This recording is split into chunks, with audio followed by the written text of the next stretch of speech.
Hello, I'm Judi Vitale with ReadTheStars.com with your weekly horoscopes at work for November 11th through 17th, 2013. This is going to be a pretty good week. Well, the first thing we can celebrate is Mercury has gone direct. That means the Mercury retrograde period is over. Give it a few days to kind of kick back in, but by and large, all of those difficulties we've been having for the past few weeks involving communications, traffic, computers, cars breaking down, directions being misgarbled, and people goofing up what they're supposed to say and when they're supposed to say it and all that great stuff will be coming to an end slowly. The other big news this week is Neptune is coming out of its retrograde period on Tuesday. This will enable us to kind of get a grasp on our imaginations and those things that have really been kind of giving us a problem in terms of going beyond the material. We'll be able to make more clear decisions, I think, based on what's really in our hearts after that. And then next weekend we have a full moon in Taurus, and this is all about the material world. So all of your questions about the material world should be answered by the end of the week. Are you ready? And the spiritual. So Monday we have Mercury trine Neptune and the moon in Pisces. Very good for imagination. If you have to put together some creative ideas at work or even, just something that you're doing privately, great day to do it, okay? Tuesday, Sun trine Jupiter. This is excellent for getting your ideas across and putting them out there so that people know that you want to do something with them. Just be careful to avoid a course moon that starts at 9:34 a.m. Eastern Time. So what I would say to you is to kind of find ways of putting them out. Give it a day or two though before you actually make announcements and put communication out into the world.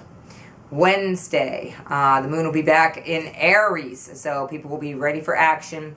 Neptune comes out of its deep sleep, and the moon will be conjunct Uranus. So a lot of excitement, a little bit worried about the storms. Neptune brings those storms, and God, we had that horrible thing in the Philippines. I hope there's nothing more to come from that, but it is a possibility when those kinds of those two planets get together. It's not very nice. Thursday, Venus in a square to Uranus with the moon in Aries until 3:57 p.m. Eastern. This is a little bit volatile. Be very careful about the way you express yourself to other people. Arguments can come out just because people don't want to edit themselves. They don't want to say, yes, you. They don't want to not say, yes, you do look fat wearing that, or that looks terrible on your face. Take it off. Okay, so you just have to kind of be a little bit more diplomatic. Avoid being impulsive if you possibly can. Friday, Venus conjunct Pluto. Oh boy, those of you who are involved in love triangles, this is a day when it's going to be even more tempting. A little bit of this, a little bit of that.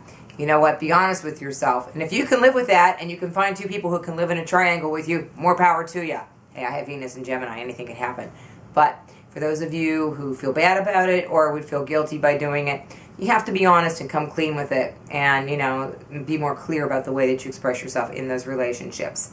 And it does look like a very romantic Friday, Saturday, though. Moon in Taurus, everybody's into pleasure, sensuality.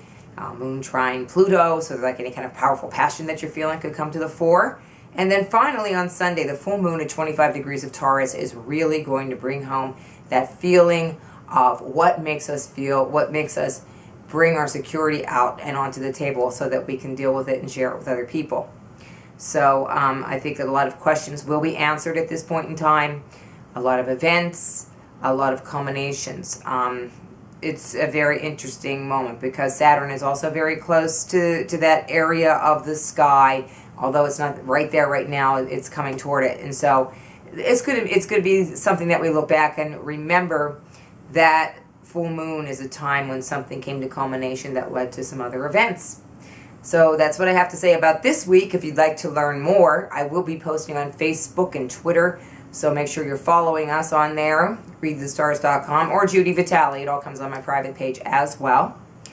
Also, Twitter is Read the Stars, of course, or JV Read the Stars, I believe. And I'm back doing those personal video readings. If you would like to know what's going on in your life, go to my website, readthestars.com, click on private video readings, fill out the form, send me $19.95 via PayPal. I will send back to you a private link to a reading that I give to you on YouTube, okay? So that's going to be like 5 to 7 minutes, $20. Well worth it to have a real astrologer look at your chart and synthesize all of those different elements that make up the real you. And I will answer 1 to 2 questions. So if you have something like, will I sell the house? Will I get the job? What are good dates for my interview? That sort of thing. I'd be happy to answer 1 or 2. Don't get too complicated on me there. 5 to 7 minutes is not a long time. So if you have any questions about that or anything else, please send them to me at Judi, Judi, at readthestars.com.